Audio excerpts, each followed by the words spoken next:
আমি সেই মেয়েটি, সেই মেয়ে যার জন্মের সময় কোনো শাঁখ বাজেনি, জন্ম থেকেই যে জ্যোতিষীর ছকে বন্দী, যার লগ্ন রাশি রাহু কেতুর দিশা খোঁজা হয়েছে না তার নিজের জন্য নয়, তার পিতার জন্যে, তার ভাইয়ের জন্যে, তার স্বামীর জন্যে, তার পুত্রের জন্যে, কিন্তু যার গর্ভ থেকে আমার জন্ম, সেই মায়ের কথা বলেনি কেউ।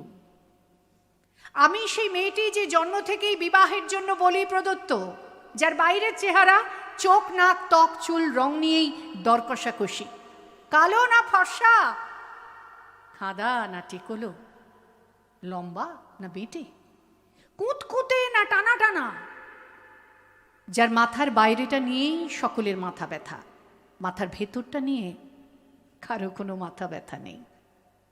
আমি সেই মেয়েটি যে ছোটবেলা থেকেই শুনেছে জোরে জোরে কথা বলতে নেই, চেঁচাতে নেই, ছুটতে নেই, হাসতে নেই, এমনকি কাঁদলেও তা লুকিয়ে লুকিয়ে। আমি সেই মেয়েটি যাকে বলতে নেই খিদে পেয়েছে, ঘুম পেয়েছে, ইচ্ছে করছে না, ক্লান্ত লাগছে, আর পারছি না, আর পারছি না। আমি সেই মেয়েটি খেলার জন্য যার হাতে তুলে দেওয়া হয়েছে পুতুল, পুতুলের আদল পাবার জন্যে, পুতুলের সংসার বানাবার জন্যে।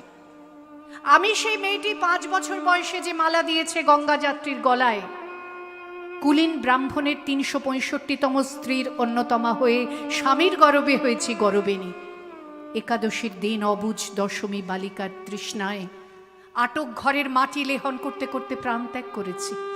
সন্তানের পর সন্তান জন্ম দিতে দিতে যন্ত্রণায় মুখ থুবড়ে পড়েছি সূতিকাগারে, জ্বলে পুড়ে মরেছি সতীদাহে।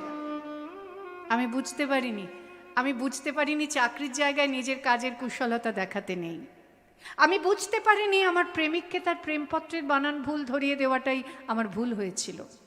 আমি বুঝতে পারিনি আমি যদি কবি হতে চাই আমার বন্ধুরা বলবে ওটা কবিতা হয়নি, পদ্য হয়েছে। আমি বুঝতে পারিনি একবিংশ শতকের শেষ সীমায় এসে দাঁড়িয়েও আজকের সমাজ বুদ্ধিমতীদের জন্য অপ্রস্তুত।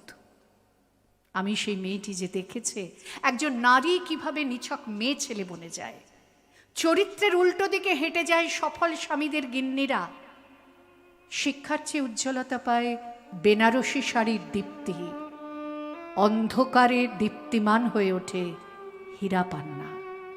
আমি সেই মেয়েটি, জানেন, আমি সেই মেয়েটি যে জীবনের কয়েকটি বছর কেবল ভুলের পর ভুল, পুনরূপী ভুল করে চলেছে। অন্ধকারের দিনে ফুটতে পারি না বলেই কি আমি অপমানের জ্বলন্ত কয়লার উপর দিয়ে হেঁটে যেতে চাই দুঃখের দিকে? আমি প্রণাম জানাই সেই প্রথম আগুনকে, যার নাম বর্ণ পরিচয়,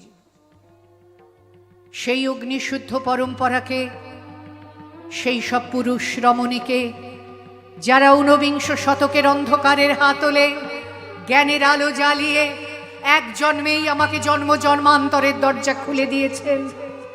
আমি আজ প্রেমের জন্য ফেলে যাচ্ছি আরাম, সোপার্জিত সাকান্নের জন্য কৃতদাসের চর্বচস্য, জেগে থাকার জন্য ফেলে যাচ্ছি ভাত ঘুম, যন্ত্রণার জন্য সুখ, জ্ঞানের জন্য আনন্দ, অমৃতের জন্য ঐশ্বর্য।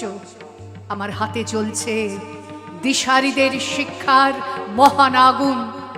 আপনারা নিজের দর্পণে দেখে আমাকে চিনুন, আমাকে চিনুন, আমাকে চিনুন।